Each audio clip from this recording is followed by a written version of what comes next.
So today we're going to talk to action coach, master coach Mark Blume, known to be as a trainer for action coaches across Australia. So thank you and welcome for joining us.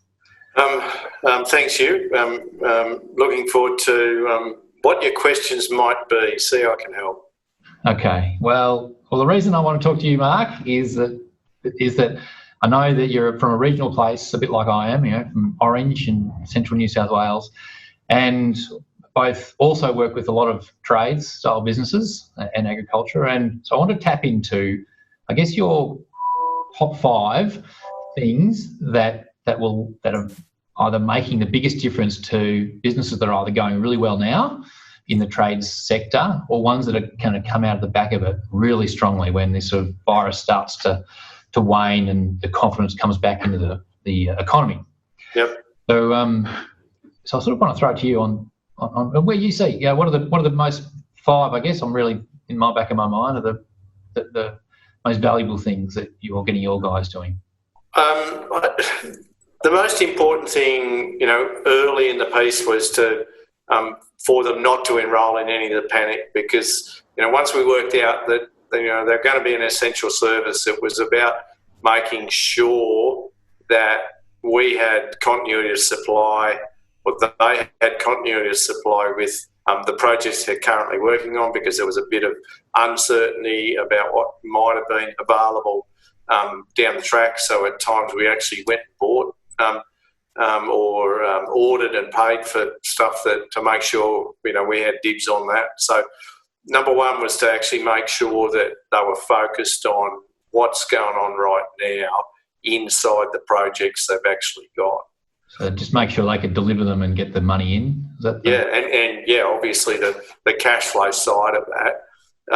Then the second side was just absolutely making sure that they understood what was available with all the government incentives, so that we could actually know that money was going to be in the bank, whether it was just the additional depreciation that's going to have an impact on how we're actually going to plan the end of the tax year and our tax planning in May and June with their accountants, understanding that there is going to be an end to it, and we've got to start planning how the end of this and what's going to come forward after that might impact their businesses 3, 6 and even 12 months and even 2 years down the track. So I think we've got past the sort of fear of like stage 4 restrictions and things like that now. But looking ahead though, that's the big one that I'm most interested in, is how to prepare for the upswing and where's it going to look like and what should it be. I'm just with what you read and hear, the government's actually going to have to take some big steps to actually drive the economy, and classically the way they do that is to use a lot of government infrastructure projects that our clients, the tradies of the world, are going to have a big impact on. So even though a business that we might be coaching to currently or pre the CV19, we might have been coaching them for X amount of growth because that was all the opportunity was. Some of what I've been working with these guys and girls is to actually, all right, what is the bigger opportunity and how can we actually take advantage of that going forward? Yeah, and I think it's going to vary a bit too in terms of within that. Just trades is just a big blanket name, our word there. Like reality inside there's got, domestic housing and high-end housing to commercial projects to infrastructure projects to education. Like, have you got any sort of thoughts about that? I think depending on what trade it is, some of those certainly may not be at the forefront. They're not necessarily going to be the tenderers for some of this work, but they'll be the subcontractors inside of this work, and it may be that even the actual business they're in might want to actually pivot a little to actually go and target a different part of the market market that might be growing where their current market may not be. Or expected, or may not expect, forecast that it won't be growing as strongly as more linked to government. Yeah. And it might be that you want to grow to be capable of being a tenderer for some projects. I've got some clients at the moment actually definitely looking at that opportunity. They're currently operating in the $500,000 to $1 million commercial and residential work as builders, but it's not a big step to take it from a $1 to $2 or a $1 to $3 million project, as long as you're actually planning and have the skills and knowledge to be able to do that. I think that's a bit of really wise advice.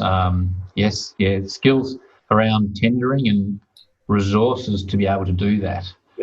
Yeah, and tools, I guess. Is that right? Yeah. Tools to be able to, Yeah, and for those that have not used I'm just trying to think of the right term. A quantity surveyor, for example, the first time that I had a client go and research that and come back to me and say, well, wow, how cool is that? To be able to compare your estimate to a quantity surveyor's estimate and know that you're on the money with what a really experienced quantity surveyor might be doing on a project. And that goes through all the industries, whether it's plumbing, electrical, the actual building game as well. Yeah, fair enough. And tell me about the labour out there. Like, we've endlessly hear, for many years, how hard it is to get good people. Yeah. So, and what I'm positioning my clients is that my belief is that there's going to be a much greater level of tradesmen trying to get back into the trades industry that have strayed away, and because there's going to be this level of unemployment, I think we're going to have the opportunity to actually bring people back into the industry. And if you're not actively looking now, you're going to miss out on the quality guys that are going to first come back. So, I've actually got clients right now preparing ads for tradesmen to actually top up their current business, because I'm a believer in lots of cases is we've got the capacity to do the work. We've got the staff. The work will come, and it's sometimes a bit ass about, but that's my belief is you create the vacuum by having the staff, and the work will come. You go chase it harder as well. Yeah, well, that's interesting, because that's not the norm across the industry, I would say. No. The norm is to work like buggery until you're 70 hours a week and you're bleeding, and now maybe we should try and find someone ASAP.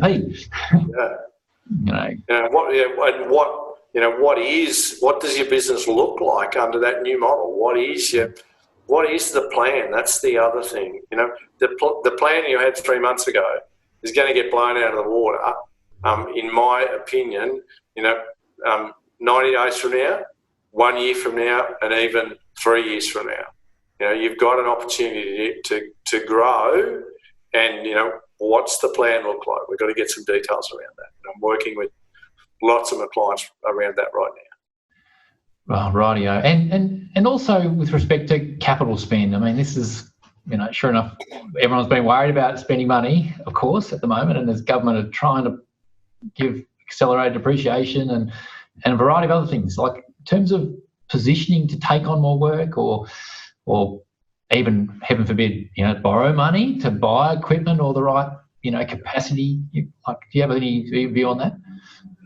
Yeah, this opportunity around the accelerated depreciation and the $150,000 straight up 100% depreciation for this financial year is an unbelievable opportunity. And